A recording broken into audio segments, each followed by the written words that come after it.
ओम शांति। मैं सर्व विघ्नों को विदाई देने वाली मास्टर सर्वशक्तिमान आत्मा हूँ। मेरा जन्म सर्व विघ्नों का विनाश करने के लिए हुआ है। स्वयं सर्वशक्तिमान मेरा पिता मेरे साथ है।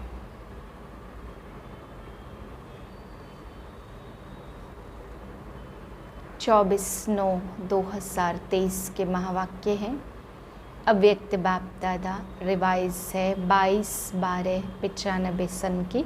आज बाप दादा हम बच्चों को समझाते कि परमात्म प्यार ईश्वरी राज्य भाग्य को प्राप्त कराता और आत्म प्यार राज्य भाग्य को गवाता है। तो बाबा कहते बच्चे अनुभव किया ना, आत्म प्यार से क्या नुकसान हुआ आज तक। आत्म प्यार देहधारियों में फंसे तो क्या गवाया, और आज परमात्म प्यार मिला तो कितनी प्राप्ति हुई। बाबा कहते इसी जन्म में राज्य भाग्य प्राप्त करने का अनुभव होता, भविष्य के आधार पर नहीं चल रहे हैं। फिर बाबा समझा रहे हैं, बाबा ने सभी सेवा केंद्र उप सेवा केंद्र पर चक्कर लगाया, सभी को देखा कि तन मन धन से कितना स्वस्थ और तंदुरुस्त हैं। बाबा ने तन के लिए बताया कि सभी बीमार हैं, सभी कलयुगी ड्राई फ्रूट खाते हैं, लेकिन बाबा ने कहा बीमारी समझ के खाना। और कलयुग का शक्तिशाली सीजन का ये शक्तिशाली ड्राई फ्रूट है, इस ड्राई फ्रूट से ही शक्ति मिल के चलते हैं, तो ड्राई फ्रूट समझ के खाना वो अलग अलग बात है। बाबा कहते बीमारी कॉन्शियस होके, दवाई कॉन्शियस होके नहीं खाओ। मैं कमज़ोर हूँ ये नहीं सोचो, मैं बीमार हूँ ये नहीं सोचो। बाबा कहते ड्राई फ्रूट खा रहा हूँ, कलयुगी ड्राई फ्रूट, ये समझ करके शक्ति मिलेगी, खुशी मिलेगी। फिर बाबा समझाते अप्रसन्नता से मुक्त बनना है और प्रसन्नता युक्त बनना है। कोई कैसा भी रूप धारण करे, कैसे भी कुछ कहे, कुछ भी सहन करना पड़े, लेकिन बाबा कहते बच्चे तुम्हारी खुशी ना जाए। ये ना कि उनके सामने कोई तेज तेज हंसने लगो, बल्कि आंतरिक खुशी पाना था सो पा लिया, ये सदा स्मृति बनी रहे। टॉपिक है सर्व प्राप्ति संपन्न जीवन की विशेषता है अप्रसन्नता मुक्त और प्रसन्नता युक्त। आज प्यार के सागर बाप दादा अपने प्रेम स्वरूप आत्माओं को देख रहे हैं। हर एक के दिल में परमात्म प्यार समाया हुआ है। ये परमात्म प्यार प्राप्त भी एक ही जन्म में होता है।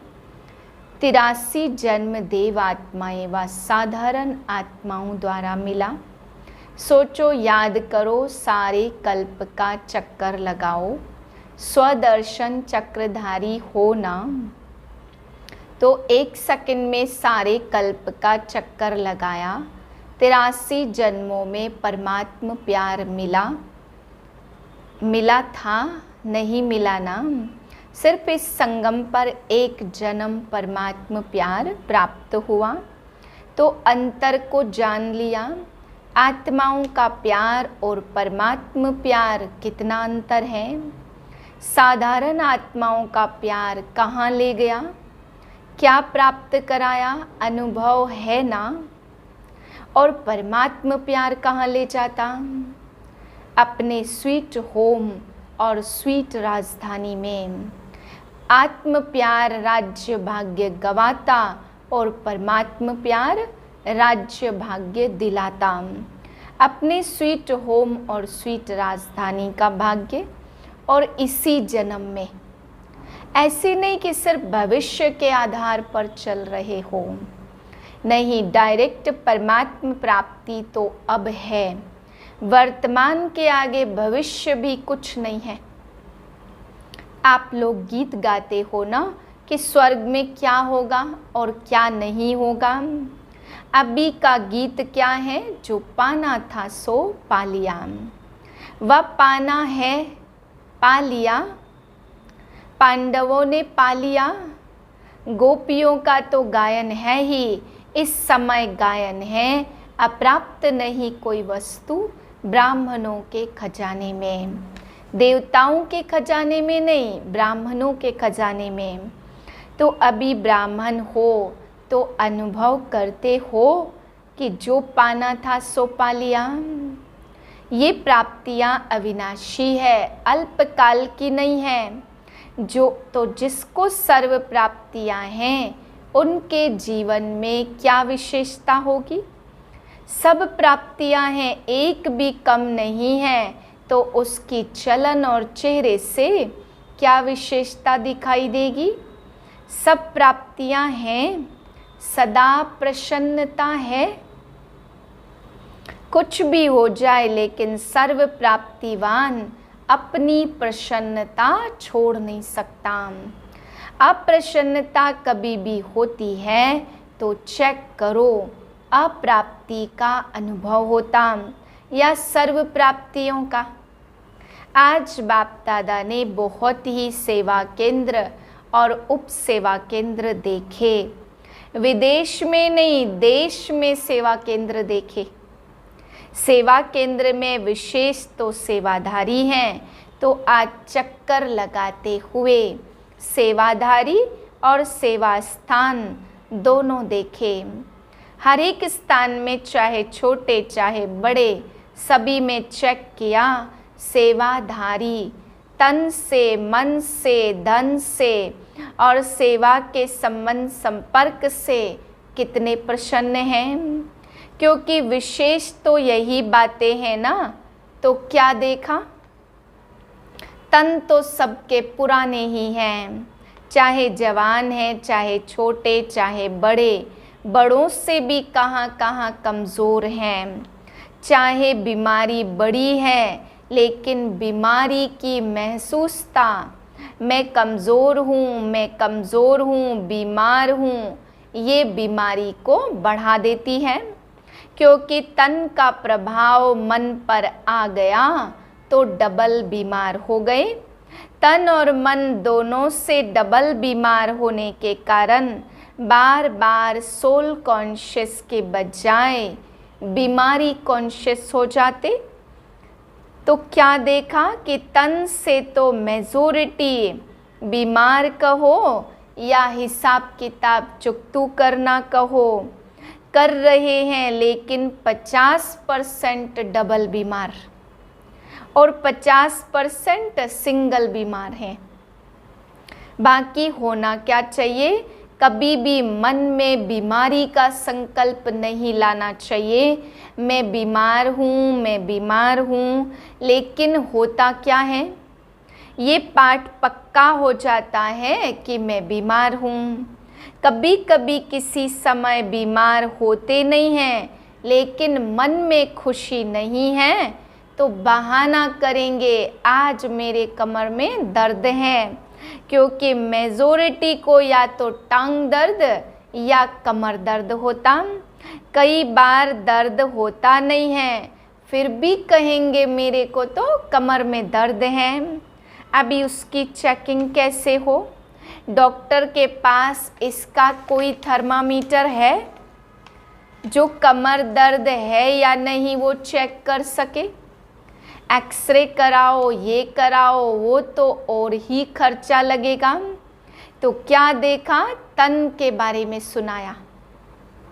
कई सेवाधारी ऐसे दिखाई दिए। सेवाधारी आप सभी हो, ऐसे नहीं समझना सिर्फ टीचर्स की बात है। सेवाधारी आप प्रवृत्ति वाले भी हो ना, कि जो सेंटर्स पर रहते हैं वो सेवाधारी हैं।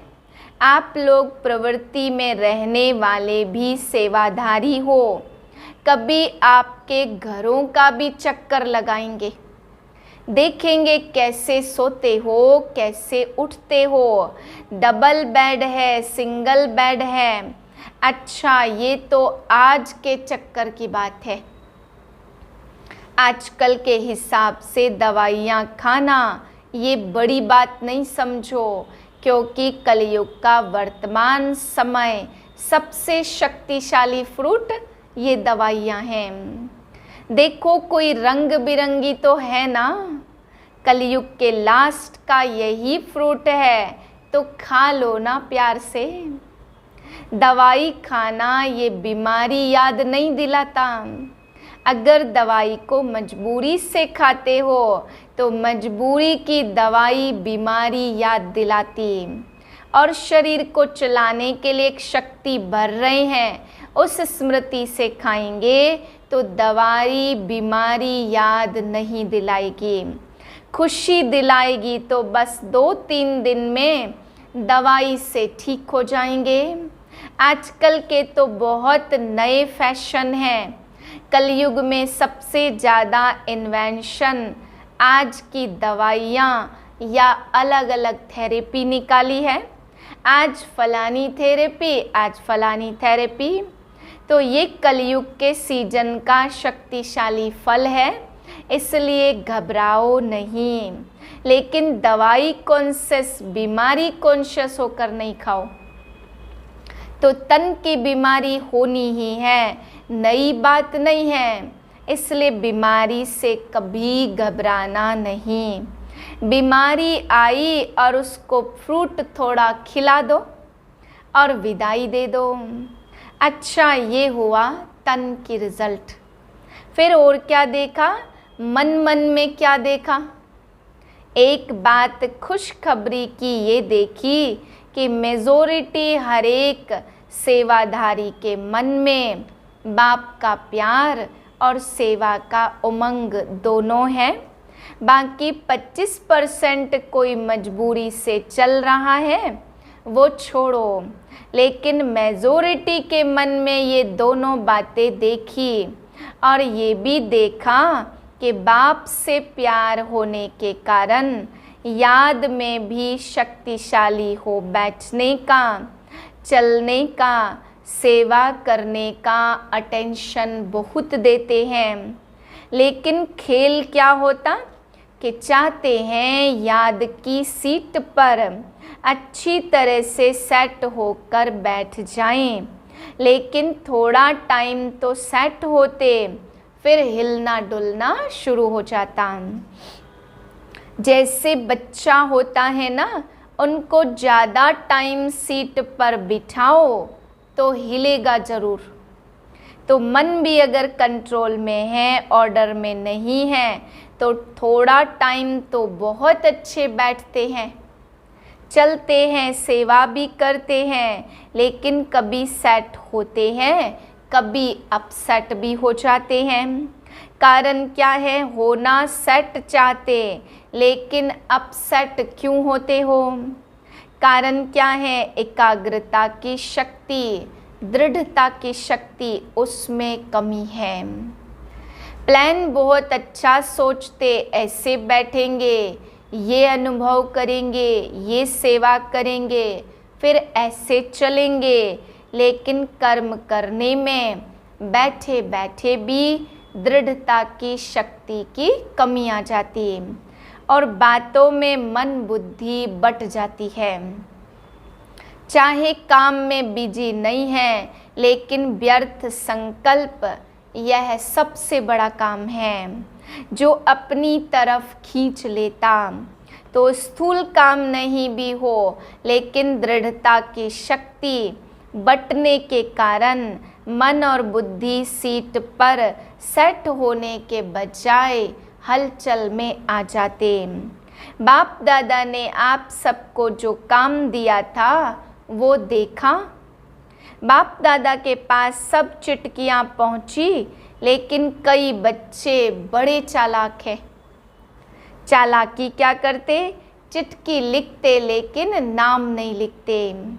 ऐसे समझकर करते बाबा तो जानता है, फिर भी अगर काम दिया है तो काम तो पूरा करो ना। टीचर अगर कहे ये लिख कर आओ और टीचर को कहो आप तो जानते हो ना मुझे ये लिखना आता है, तो टीचर मानेगा? तो कई तो नाम ही नहीं लिखते, लेकिन जो जिस ग्रुप में काम दिया मेजॉरिटी सबकी खुशी की बात देखी।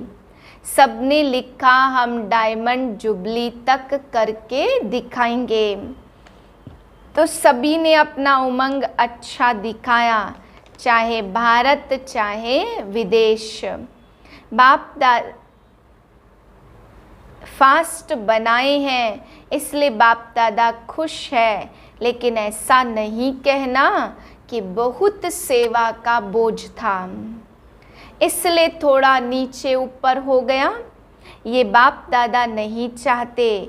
सेवा जो स्वयं को और दूसरे को डिस्टर्ब करे वह सेवा नहीं, स्वार्थ है। और निमित्त कोई न कोई स्वार्थ ही होता, इसलिए नीचे ऊपर होते हैं। चाहे अपना चाहे दूसरे का स्वार्थ जब पूरा नहीं होता तब सेवा में डिस्टर्बेंस होती है। इसलिए स्वार्थ से न्यारे, सर्व के संबंध में प्यारे बनकर सेवा करो।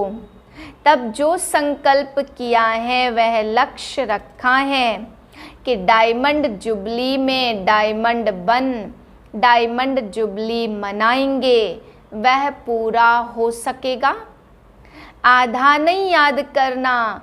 कई ऐसे जवाब देते हैं, कहते हैं डायमंड जुबली तो मनाने की थी तो मनाया और उसमें बिजी हो गए।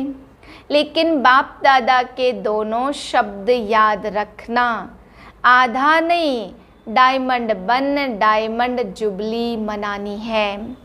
सिर्फ मनानी है नहीं, बनकर मनानी है।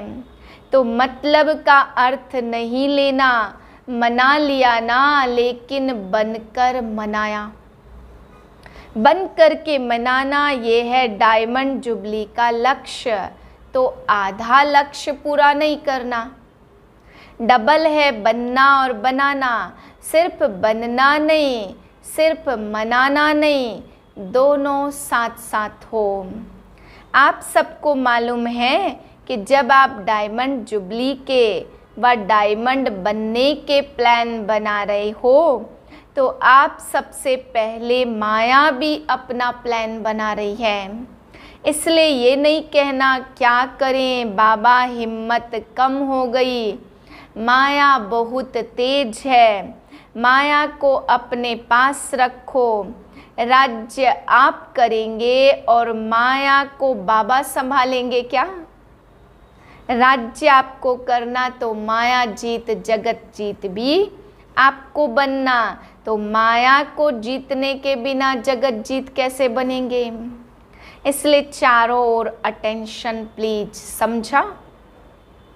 अच्छा, चक्कर का आधा सुनाया, आधा फिर सुनाएंगे। सेंटर कोई कोई तो बहुत अच्छे सजे सजाए और कोई सिंपल, तो कोई बहुत रॉयल, कोई बीच के भी थे। ज़्यादा हैं तो समझते हैं कि रॉयल लगे, कोई वीआईपी भी आवे तो उसको लगे कि सेंटर अच्छा है। लेकिन अपना ब्राह्मणों का आदि से अब तक का नियम है, ना बिल्कुल सादा हो ना बहुत रॉयल, बीच का होना चाहिए। ब्रह्मा ने तो बहुत साधारण देखा और रहा, लेकिन अभी साधन है, साधन देने वाले भी हैं। फिर भी कोई भी कार्य करो तो बीच का करो। ऐसा कभी कोई ना कहे यह क्या लगा दिया है, पता नहीं, और ना कोई कहे ये तो अभी राजा ही ठाठ हो गया है। तो आज का पाठ क्या है? मुक्त तो सबसे हो गए ना, परंतु सबसे मुक्त होने की प्रतिज्ञा हो गई ना, पक्की है या घर जाएंगे तो कहेंगे मुश्किल है? पक्का रहना, माया को डायमंड जुबली में मजा चखा कर दिखाओ। मास्टर सर्वशक्तिमान हो, कम तो नहीं होना। अच्छा, डबल फॉरेनर्स बहुत आए हैं, अगर लगन कम हो तो पहुंचना भी मुश्किल हो जाता। रशिया वालों ने टिकट कहाँ से लाई? इन्हों की कहानियाँ बहुत अच्छी सुनने वाली हैं। टिकट कैसे इकट्ठी करते? इसकी कहानी भी बहुत अच्छी है। ये तो सब होना ही है, जब है ही कागज़ पेपर ही तो है। चाहे डॉलर कहो चाहे पौंड कहो, है तो पेपर ही। तो पेपर कहाँ तक चलेगा? सोने का मूल्य है, हीरे का मूल्य है। पेपर का क्या है? मनी डाउन तो होती ही है। और आपकी मनी सबसे ज़्यादा मूल्यवान है। जैसे शुरू में अखबार में डलवाया था कि ओम मंडली रिचेस्ट इन द वर्ल्ड। कमाई का साधन कुछ नहीं था। ब्रह्मा बाप के साथ 1-2 समर्पण हुए और अखबार में डाला रिचेस्ट इन द वर्ल्ड। तो अभी भी जब चारों ओर ये स्थूल हलचल होगी, फिर आपको अखबार में नहीं डालना पड़ेगा। आपके पास अखबार वाले आएंगे और खुद ही डालेंगे, टीवी में भी दिखाएंगे Brahma Kumari richest in the world. क्योंकि आपके चेहरे चमकते रहेंगे, कुछ भी हो जाए, दिन में खाने की रोटी भी नहीं मिले तो भी आपके चेहरे चमकते होंगे। तो चारों ओर दुख और आप खुशी में नाचते रहेंगे। इसी को कहते मिरुआ मौत मलू का शिकार। इसलिए बाप दादा ने आज कहा, ब्राह्मण जो सच्चे हैं, ब्राह्मण जीवन में श्रेष्ठ लक्ष्य वाले हैं, उनकी विशेषता है प्रसन्नता। चाहे कोई गाली दे रहे हो तो भी आपके चेहरे पर दुख की लहर नहीं आनी चाहिए। प्रसन्न चित्त गाली देने वाला भी थक जाएगा।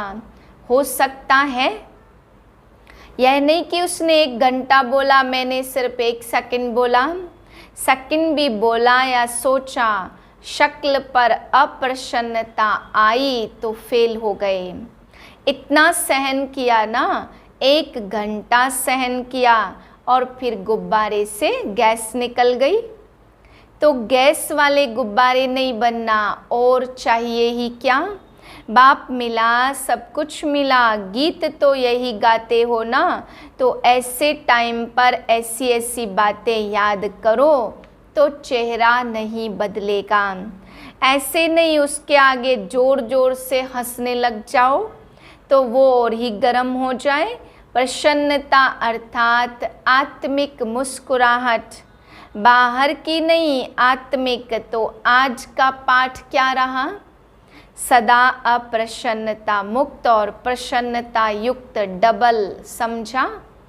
अच्छा, चारों ओर के बाप दादा के प्रेम स्वरूप आत्माओं को, सदा स्वयं को अप्रसन्नता से मुक्त करने वाले तीव्र पुरुषार्थी आत्माओं को, सदा याद और सेवा के बैलेंस द्वारा सेवा की सफलता प्राप्त करने वाले भाग्यवान आत्माओं को, सदा बाप को प्रत्यक्ष करने के उमंग उत्साह में रहने वाले देश विदेश दोनों के सर्व बच्चों को, बाप को अपनी खुशखबरी लिखने वाले, अपनी सेवा का उमंग रखने वाले ऐसे बाप के सदा स्नेही और समीप बच्चों को बाप दादा का याद प्यार और नमस्ते। हम रूहानी बच्चों के रूहानी बाप को नमस्ते। वरदान है अखंड स्मृति द्वारा विघ्नों को विदाई देने वाले मास्टर सर्वशक्तिमान भव। संगम युग विघ्नों को विदाई देने का युग है। जिसको आधा कल्प के लिए विदाई दे चुके उनको फिर आने ना दो। सदा याद रखो हम विजयी रत्न हैं, मास्टर सर्वशक्तिमान है। यह स्मृति अखंड रहे तो शक्तिशाली आत्मा के सामने माया का विघ्न आ नहीं सकता। विघ्न आया फिर मिटाया तो अखंड और अटल नहीं कहेंगे। इसलिए सदा शब्द पर अटेंशन दो। सदा याद में रहने से सदा निर्विघ्न रहेंगे और विजय का नगाड़ा बजता रहेगा। स्लोगन है, ईश्वरीय सेवा में खुद को ऑफर करना ही बाप दादा की आफरीन लेना है। ओम शांति।